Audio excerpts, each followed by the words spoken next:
The letter Princess Leonor wrote that the Spanish palace never wanted anyone to read. There is no letter. That's the first thing you need to know. There is no document locked in a drawer at Zarzuela Palace, no handwritten pages confiscated by aides, no leaked email buried in a journalist's inbox. The Spanish royal household has been meticulous about that, about making sure that Princess Leonor of Asturias, the 20-year-old woman who will almost certainly one day be Queen of Spain, has said almost nothing in public that wasn't first approved, rehearsed, and stripped of anything that sounded like a person rather than an institution.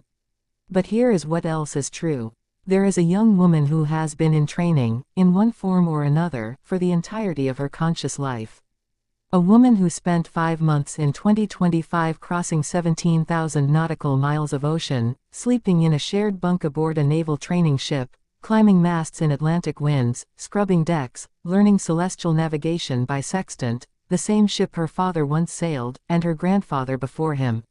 A woman who speaks 5 languages, who has trained at all 3 of Spain's military academies, who stood in front of the Spanish parliament at 18 and swore an oath to a constitution that, in the same breath, does not fully guarantee her the throne she is being prepared to inherit. She hasn't written the letter. But the letter is there. Written between every carefully worded speech, every approved photograph, every ceremony attended and every opinion withheld. This is that letter, reconstructed from the facts of her life, the things she hasn't been allowed to say out loud. I was born at 1:46 in the morning on the 31st of October, 2005. My parents announced it by text message. I am told this was considered modern at the time. I don't remember any of it, obviously, but I've thought about it, the strange way a life like mine begins. Not in silence, not in ceremony, but in a mass SMS sent by a palace communications team to a list of journalists. The first thing the world knew about me was my weight. The second thing was my name. The third thing, the thing that would follow me for years, though no one said it out loud at the time, was that I was a girl. Spain's constitution, written in 1978, establishes succession by male preference.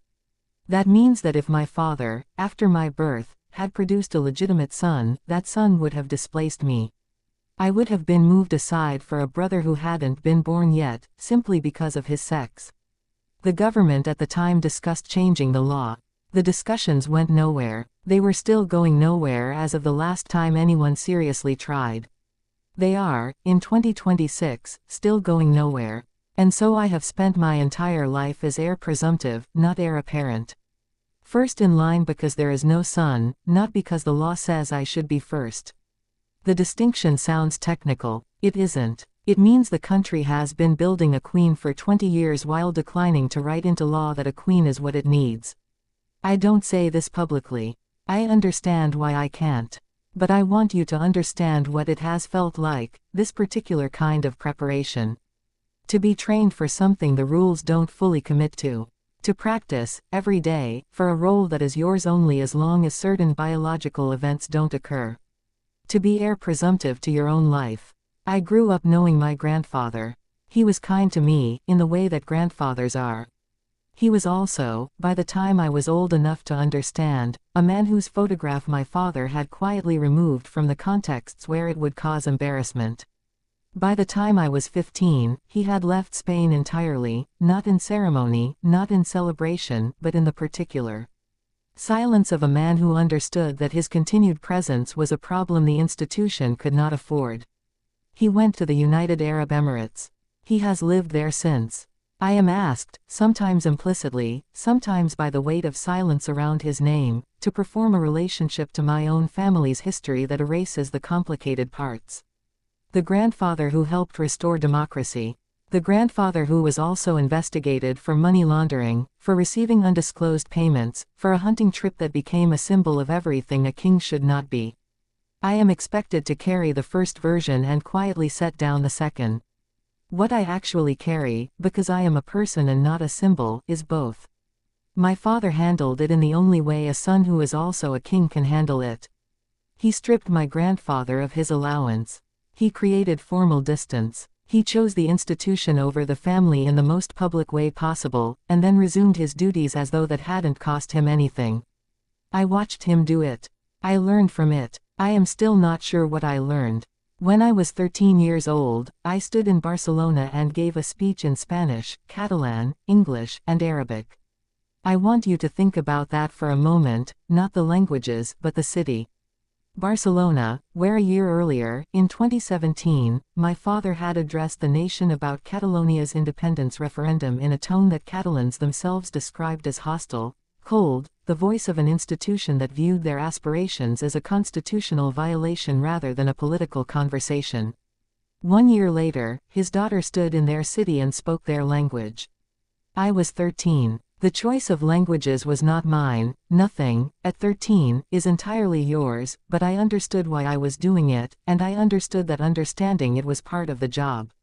1 in 4 people in this country, roughly speaking, would prefer it not to exist. Would prefer that Spain be a republic, or a federation of republics, or something other than what it is. In Catalonia, polling has consistently given the monarchy a score of about 2 out of 10 on a scale of trust. Not 3. Not 4. 2. I will one day be the head of an institution that is asked to unify a country, significant portions of which have already decided, with considerable clarity, that they do not wish to be unified under a crown. My father's answer to this was to be scrupulous, cautious, and constitutionally invisible, to say almost nothing that could give anyone a reason to object to him. I understand the logic. I'm not sure it's sufficient. But I also know that any alternative is above my pay grade, constitutionally speaking, and I know that everyone in this building would rather I not finish that thought in public. In September of 2021, I left for Wales. The United World College Atlantic, a boarding school in the Vale of Glamorgan, where students come from over 90 countries and no one's parents are particularly more important than anyone else's. For 2 years, I was, in relative terms, ordinary. I studied for the International Baccalaureate alongside people whose lives bore no resemblance to mine, and also bore no particular deference to mine. I was a classmate. I was a teenager who could sometimes, within the limits of what a princess is ever actually allowed, not be a princess. I'm not sure anything in my life has prepared me for my actual job better than those 2 years of not thinking about my actual job. You cannot understand a country from inside its palaces.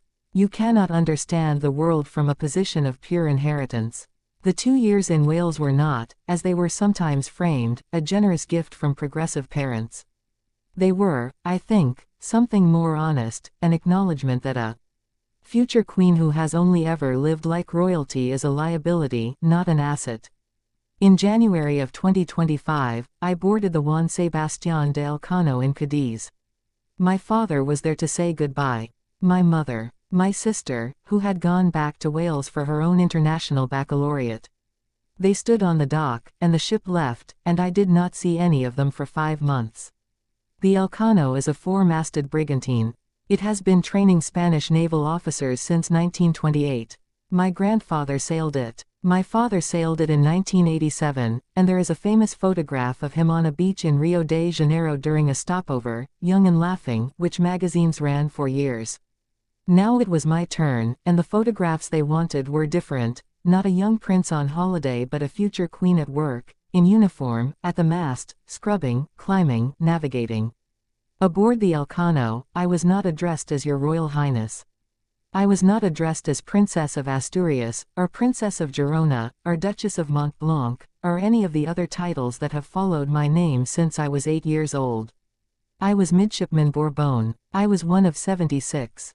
I had a bunk. I had duties. I had, for the first time in my life, a form of accountability that was entirely disconnected from who my father is. We stopped in Brazil, in Uruguay, in Chile, in Peru. We crossed the Panama Canal. We docked in Cartagena de Indias, in Santo Domingo, in New York.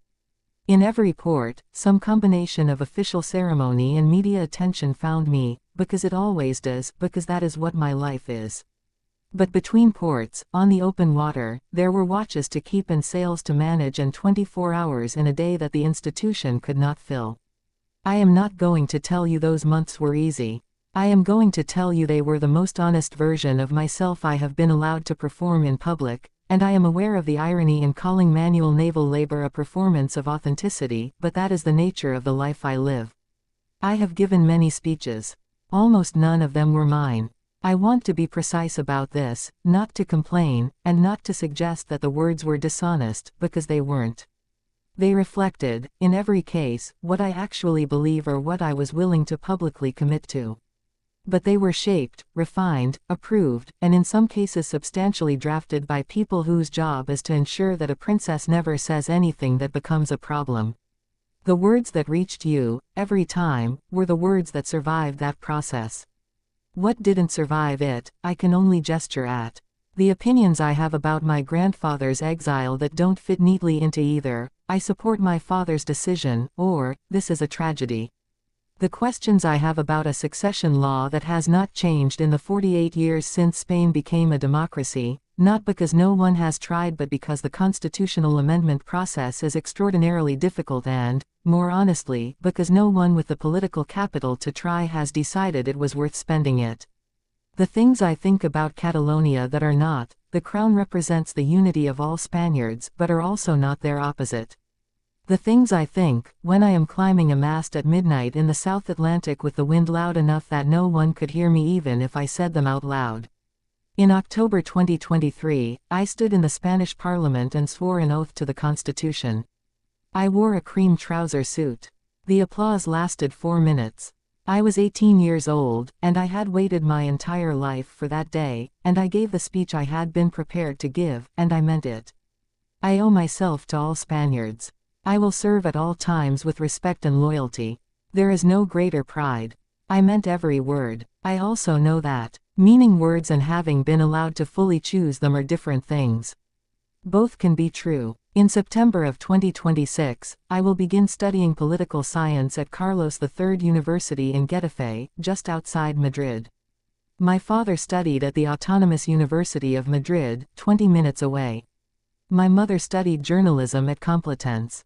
The university I will attend was chosen, by me, by my parents, by the institution, in some combination that I cannot fully separate, as the place that best balances the intellectual preparation a future head of state needs with the proximity to Zarzuela Palace that makes the security arrangements manageable. There will be classmates. There will be lectures. There will be, I am told by everyone who has made this journey before me, moments of normalcy that survive even the abnormality of my situation. I am hoping for that. I am also 20 years old, which means that I am old enough to understand that hope is not a plan, but young enough that I still confuse the two sometimes. What I want, underneath the training and the titles and the oaths and the carefully vetted speeches, is the thing that I suspect most people my age want, which is simply to be useful. Not ceremonially useful, not useful in the sense of appearing at events and cutting ribbons and embodying the continuity of a tradition that is older than almost anything else in this country. Useful in the way that my father, at his best, is useful, as a figure whose presence in a room steadies something that might otherwise tip. As a person who has actually been somewhere, and done something, and earned a kind of trust that wasn't automatically granted to them at birth. I have been climbing toward that. 3 military academies, 5 months at sea, 173 days, roughly, aboard a ship that my grandfather sailed before me, that my father sailed before me, that will be sailed by cadets long after I'm gone. I did not do it gracefully every single day. I did not find it easy every single day. But I did it, and I am going to keep doing the next version of it, because that is what I signed up for in the Spanish Parliament in October of 2023, even if the Constitution hasn't fully signed up for me yet. There is no letter. There was never going to be a letter, because a princess who writes that kind of letter doesn't become a queen. But the letter exists in the space between every public word I've been given and every private thought I've been allowed to keep. I am 20 years old. I am heir presumptive to the Spanish throne. I have crossed the Atlantic in a ship, qualified across 3 branches of the military, stood in a parliament and been applauded for 4 minutes by people who will one day, some of them, at least, decide whether this institution deserves to continue. I intend to give them a reason to say yes. I just wish the law would finish making up its mind about whether I deserve to be the one asked.